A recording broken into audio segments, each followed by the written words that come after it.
Welcome to the Navigating Your Life show. I'm your host, Nat Williams. Tonight we're going to be discussing that our planet is rocking and rolling.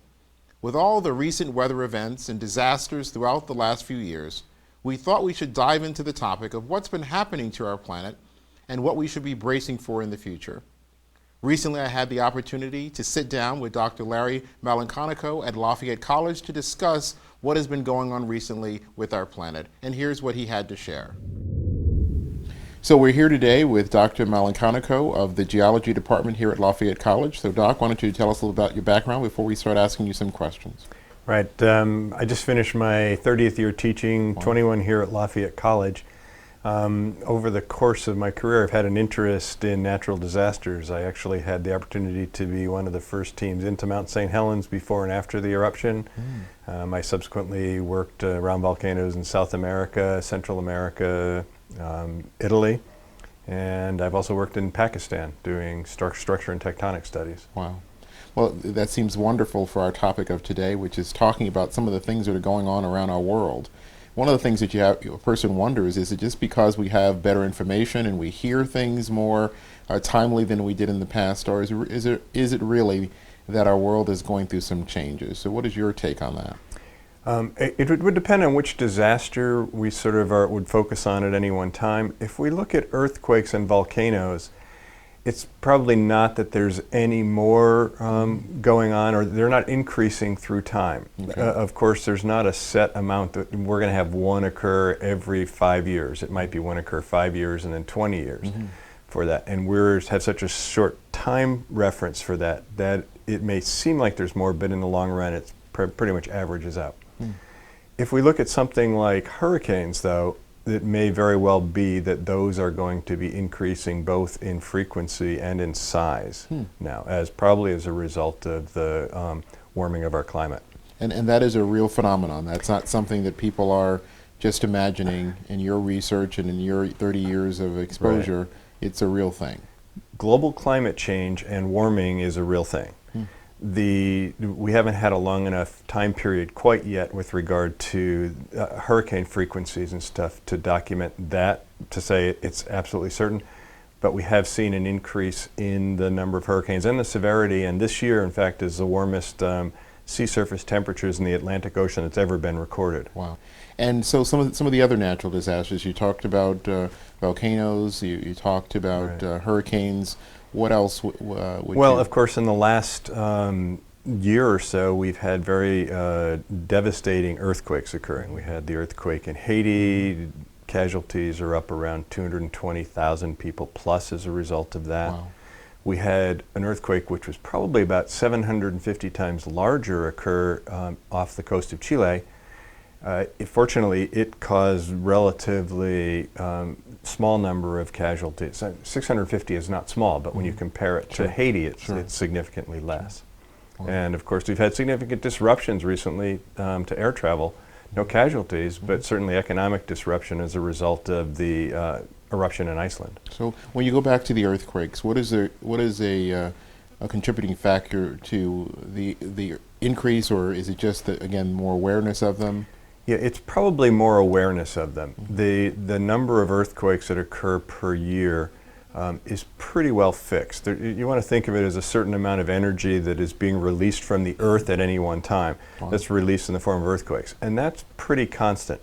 And what most people don't realize is there are over 1 million earthquakes that occur annually on the world. Most of them are very small. When you get up to the Haiti-size earthquakes, the magnitude 7, there are about 15 of those which occur worldwide.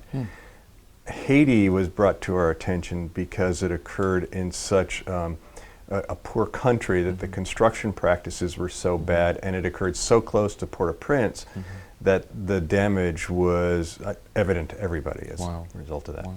The counter to that, of course, is Chile. Much larger earthquake, much better construction practices, and significantly less damage. And that's an earthquake that occurs only once every 10 years, that magnitude earthquake. Wow. And when you talked earlier about construction, we have a lot of bridges and tunnels and other infrastructure. How well are those built to tolerate the kind of events that you have mentioned? Well, here in the eastern United States, they're not designed at all to withstand, say, an earthquake, a significant earthquake. There just aren't, we don't have earthquake building codes that worry about a magnitude 7 earthquake or a magnitude 8.8 earthquake. In other parts of the world, the Midwest, California, there are fairly stringent earthquake codes. And if those are followed, those structures, you're not going to stop them from being damaged, but what they're designed to do is to stop the building from collapsing. And that's when the casualties occur, when these collapses occur. And so I would think that your belief would be if you don't take these things seriously, come a natural disaster, you're going to find yourself in a very precarious situation. Right. The grocery stores will sell out of water very, very quickly. You know, it may not be, we may not be able to get gasoline for your cars, for example, because that's all electrical driven there for the pumps. Yeah, you would be in a situation where you'd be at not the mercy, but the kindness of strangers if you weren't prepared. Is there anything else you'd like to share with our viewers as things that they could do to better prepare or just better become more educated about what's happening around our planet? I think if you just pay attention to current events, you're becoming educated about what can happen. I think the thing to not do is a sort of ostrich syndrome, stick your head in the sand and say it's not going to happen here.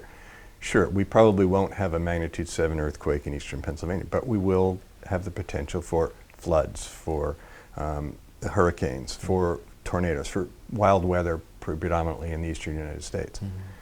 Be prepared for that. Realize it can occur. What was it, 6 years ago, 6 and 5 years ago, we had significant flooding here. I think most people would prefer to forget that. Well, rather than forget it, think about how you would be prepared to deal with it the next time.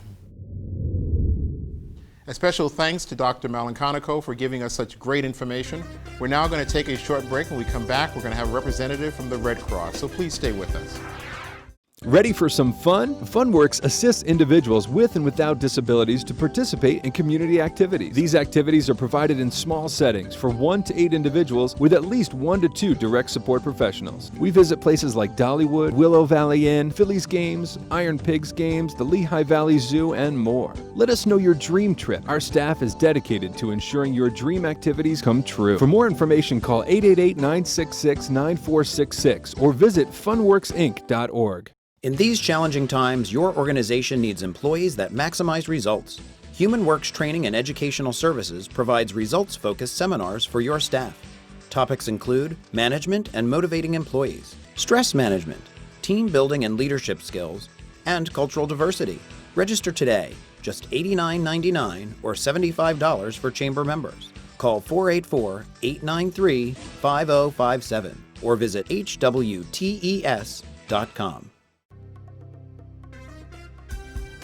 Kachaj, age 10, is friendly and mild-mannered and soft-spoken.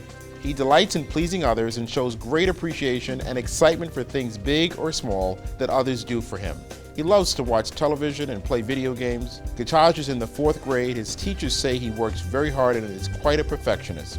Kajir is 7 and is affectionate and takes great joy in giving and getting hugs. He is very energetic and inquisitive about the world around him. His favorite activities include watching cartoons and playing video games. Kajir can struggle with adapting to change and requires patience and redirection. However, once he becomes accustomed to a situation, he warms up and displays his outgoing personalities. The brothers' greatest wish is for a family that will welcome them both into their home. For adoption information, please access the National Adoption Center's website at adopt.org. And for further information on both of these brothers, please contact A. Cressman at adopt.org. Enrich your life at Sacred Heart Villa, situated atop Mount St. Michael on 40-plus scenic acres. Our caring staff includes missionary sisters and on-site licensed nurses 24/7. We offer medical reminders as well as dispensing medication and transportation to medical appointments. With excellent food, fun events, a spacious hall, safe rooms, and much more, your life will be enriched. Call 610-929-5751 or go to sacredheartvilla-readingpa.org. Well, welcome back to the Navigating Your Life show. We have with us in the studio today Cordelia Miller, who's the Director of Emergency Services for the American Red Cross in Bethlehem. So welcome, Ms. Miller. How are you? Thank you. I'm fine. Good. So tell us what the American Red Cross does and the kind of aid that it provides as we look at a time in our society where the planet is responding to lots of different events, and just nature is happening. So tell us what the American Red Cross does to help out. The Red Cross has a mission. Our mission is to plan, prepare for, and respond to disasters, emergencies in our communities. And when we talk in terms of disaster, here locally, every 3 days we're having a fire in the Lehigh Valley. Wow. So primarily for us, we're dealing with single-family fires, multiple buildings and apartment complexes. After that, we're looking at hazmat situations. Think about what's running over 22 and I-78. When something like that happens, we could possibly, potentially have an evacuation due to hazardous materials that might be, in our area. And one of the things we were talking about earlier before the show started was how the Valley has been really very lucky with some of the events and hasn't been affected. But reality is we have to be vigilant and prepared. And what are some of the kinds of things that you'd want our viewers to keep in mind as part of their preparation? Well, first of all, take preparedness seriously. We here in the Valley, because we have not had the major hurricanes and floodings that other states have, so we tend to be kind of complacent with it. So, first of all, you have to sit down with your family and develop a disaster plan. And that disaster plan will include anything from having supplies that you would need, a 2-week supply, water, food, medications, all those things that you would need in order to survive. With that, an evacuation plan. So sitting down with your family, and when we talk about an evacuation plan, consider that if we're having a large event, what would happen? Certain roads and certain streets would be cut off. 22 might be shut down. So you really should talk about what alternative route that you could get out of your home. And then where are you going to go? The question has to be asked. In a situation where we have a large disaster, Red Cross will set up shelters. We work very closely with the county emergency management. They could be a large school. It could be a church a few blocks from your house. We have various shelters that we have agreements with throughout the Lehigh Valley. In time of a disaster, we would then staff these shelters with volunteers and staff to be there to provide for your needs. You would then be told what shelters are open and where to go.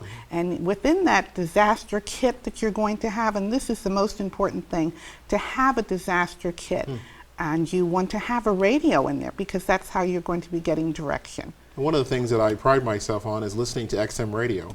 Absolutely. But I would think that in a disaster, they may not provide the local information that I'm looking for because I'm so happy listening to my music that I still have to remember what those local stations are so that I could find a way to tune into that. So that may be something for people to think about as we become so globalized. Most likely the challenge we're going to have is going to be more local than global, and we need to make sure we have that infrastructure. We still remember what that AM channel is to tune into. Would you agree? In your disaster kit, one of the things you want to do is to write down on a piece of paper on that tablet that you're going to have in your disaster box, the local stations. This will be broadcast on television. When we hear that beep, beep, beep emergency, they will start broadcasting the information and where you will get it. It's very important to listen very attentively to what they're telling you. And please listen to your local authorities. If they tell you to go one place, please go there. There is a system in place. We practice and we drill for all types of emergencies here in the Lehigh Valley so that when something comes up, we work very closely with the local authorities. Sure. And recently, one of our shows were preempted by those beeping sounds because there was some flooding and storms that were going through. And a friend had called me and said, "Hey, I missed half of your show because of all this, emergency stuff that was going on." And I said, reality is, for someone, that beeping sound made a real difference. And so for us, it may have been an inconvenience, but for someone else, it probably was a convenience. And we need to keep that in mind, that just because it's not affecting us personally, it's still an issue that needs to be paid attention to. And I think the work that the American Red Cross does, and whatever we can do to support them financially, with our time and our talents, I think we need to do that. And so I want to encourage our viewers to keep that in mind as they look at places to give their time and their talents to, as well as their money, that they look at the American Red Cross to do that. Thank you very much. Good. The Red Cross really, of course, is always in need of financial assistance. But primarily, the Red Cross really is run by volunteers. We're one of the largest voluntary organizations in this country. So we're always looking for volunteers to help us. Wow. Well, so thank you very much, Ms. Miller. It's been a pleasure having you All on right. the show. We have to stop now to take a brief commercial break. When we come back, we'll be joined by the director of Pennsylvania's Emergency Management Agency, so please stay with us. At Bridge to Creative Learning and Child Care Center, your child will learn and play the creative way in a safe and secure environment. We offer a fun and caring educational-based atmosphere and allow parents to monitor their child's activities. We are a state-licensed child care center offering academic preparation, after-school programs, creative learning, summer activities, and much more. Call us at 610-351-7400. Prepare your child for a brighter future. Explore Dr. Nat Williams' Absolutes of Success book series featuring The Navigator of Life, The Mature 64, Living Life 8x8, Management and Leadership by the 3 Ps, The Affordability Factor, The 4 C's of Change, Embracing Your Real Life, and the Absolutes of Success series workbook, Maximizing Your Greatest Potential to Achieve Your Personal Best. All books available at drnatwilliams.com or amazon.com. Ready for some fun? FunWorks assists individuals with and without disabilities to participate in community activities. These activities are provided in small settings for 1 to 8 individuals with at least 1 to 2 direct support professionals. We visit places like Dollywood, Willow Valley Inn, Phillies games, Iron Pigs games, the Lehigh Valley Zoo, and more. Let us know your dream trip. Our staff is dedicated to ensuring your dream activities come true. For more information, call 888-966-9466 or visit funworksinc.org. So welcome back to the Navigating Your Life show. Now joining us in the studio is Robert French, who's the director of Pennsylvania's Emergency Management Agency. So welcome, Rob. How are you? Great. Thanks for having me today. Very good. So tell us what PEMA does. PEMA is the agency from the state government level that helps to coordinate emergencies and to help prepare for the event of an emergency. We work with the county emergency management programs as well as local emergency management programs. So our job is to be able, when there's a disaster that is beyond the capability of the local responders, to be able to help coordinate other resources. Wow. And what have been some of the disasters that Pennsylvania has had, just to remind our viewers of some of the things that have gone on a statewide level, not just so much in our local area? Pennsylvania is most prone to floods. And of course, many will think of the snowstorms and how difficult our winters can be. Sure. And that is true. We have some pretty serious winters here. This past winter was no exception. Between snow and floods, Wow. it was a very challenging winter for our emergency managers and for the public in general. And so, but first and foremost, flooding is the #1 natural disaster we have. So let's just talk about that for a second. What are some of the things that a person can do to be ready for a flood? The most important thing that an individual can do is have themselves prepared. And to do that, they need to be informed. Okay. And the way to go about doing that is sometimes hard for people to even think about, how do I get started? And so what we have done is put together some information that might be useful for individuals to get themselves started. Because if you can first know what you're going to have to deal with, then you can plan for it. Right. It's not a surprise. Correct. And if you can plan for it, then every one of us as individual citizens need to be able to take care of ourselves for the first 72 hours. And now that means simply that sometimes we'll get stranded during flooding. So you'll have to stay in place. Correct. Okay. And so if that happens, what would you do? Most people, by and large, don't think it's ever going to happen to them. And would you have to envision no electricity, possibly water may be cut off? So you really have to think about staying in place, and all the comforts that you have are not there. That's correct. And so in order to do that, what we've done is we've put on our website, and if you just went to PEMA, as you would Google that, then you will come to our website, and there is a listing there, Ready PA, which will help you to become informed if you're not informed at this point. And from that, what you can do then is prepare for if you got stranded at home.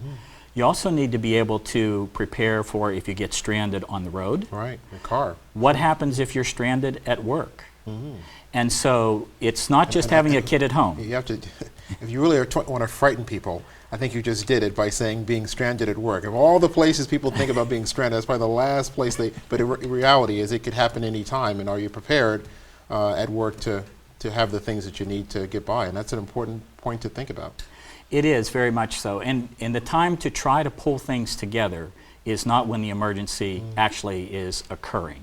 And so one of the things that I would encourage everyone to do is for their vehicles to have with them a kit that they've prepared as a result of being informed, so that should they get stranded on the road, they can be able to sustain themselves until help comes. Sure. So tell us what's in there. Well, there are a number of things that I have here that you would think are logical things. For example, a flashlight would be one of those things that you would want to make sure you have, and make sure that the batteries are always fresh. Sure. Because a lot of times we have flashlights, and if you've ever tried to, and it's sat around for a while, you go to turn it on and the batteries aren't current, then you have another issue.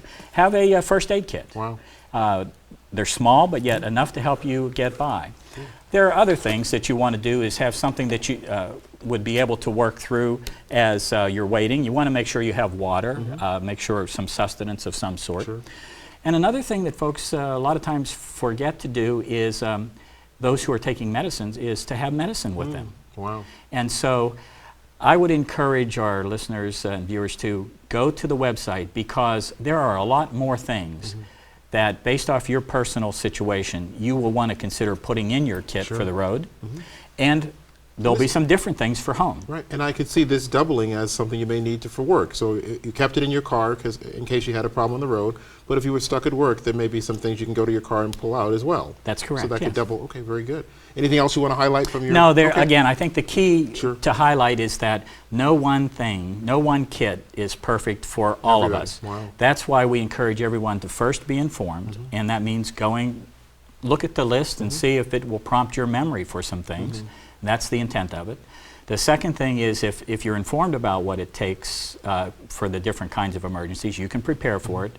And the third thing we encourage folks to do is, if you are ready, if you're prepared, then we also have on that website a place for you to volunteer your help. Wow. Because lots of times our response, once we have our own families secure, is to say, how can I help others? Sure.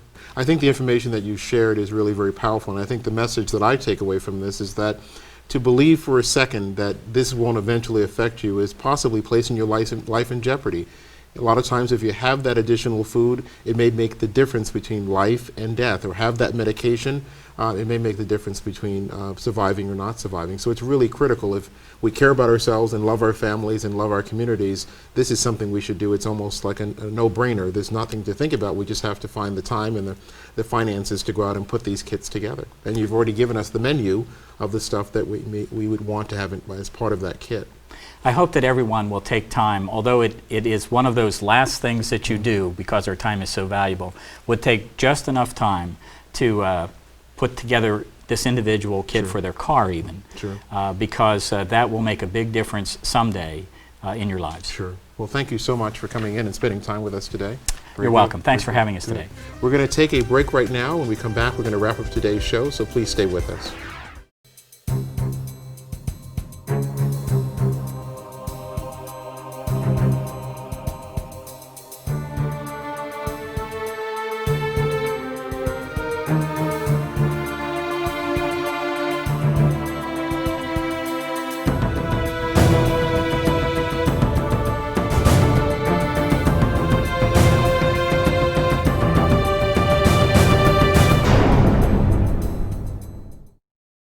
It's about changing the world in which we live.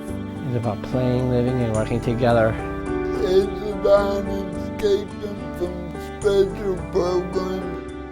It's about finding leadership and social justice. The Pennsylvania Developmental Disabilities Council believes that disability is a natural part of the human condition. We are working to create a commonwealth where all people thrive in shared citizenship. And everybody wins.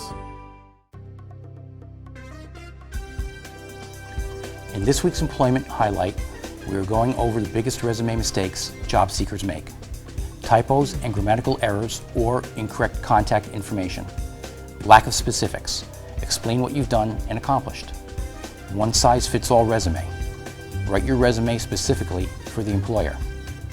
Highlighting duties, not accomplishments. Pinpoint your success rather than what you've done. Too long or too short. Maximum is typically 2 pages, but don't feel constrained to 1 page and cut out important information. A bad objective. Many are vague and space wasters. Focus on specifics and their needs. No action verbs. Avoid phrases like responsible for. Use verbs like resolved. Visually too busy. Show your resume to several people for opinions. Make sure it's not hard on the eyes. Do you want to achieve a greater role in your life? Then join Dr. Nat Williams for the Absolutes of Success series, Attaining Your Personal Best workshop in Bethlehem, Pennsylvania. Workshop highlights include challenging life events, life's least common denominators, reframing, and developing a solid plan for the future. Attendees also receive the Absolutes of Success series workbook. Register today, only $50. Call 1-800-810-3683 or absolutesofsuccess.com. We hope today's show has been enlightening, encouraging, and empowering for you. Our planet has experienced major hurricanes, tornado outbreaks, deadly tsunamis, and extreme temperature changes during the last few years. Regardless of what cards Mother Nature has dealt us, we must be prepared.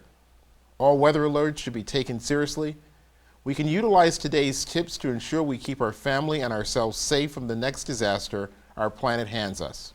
As we wrap up today's show, we want to let you know we're looking forward to having you join us next week when we'll be highlighting the best clips of the season shows. Till then, please be well. Thanks for watching. A list of resources related to today's show is available on our website, which is navigatingyourlifeshow.com. On this site, there is a connection to our Facebook and Twitter pages and to our blog. While you are there, you can also email your comments on today's show or share ideas for future shows.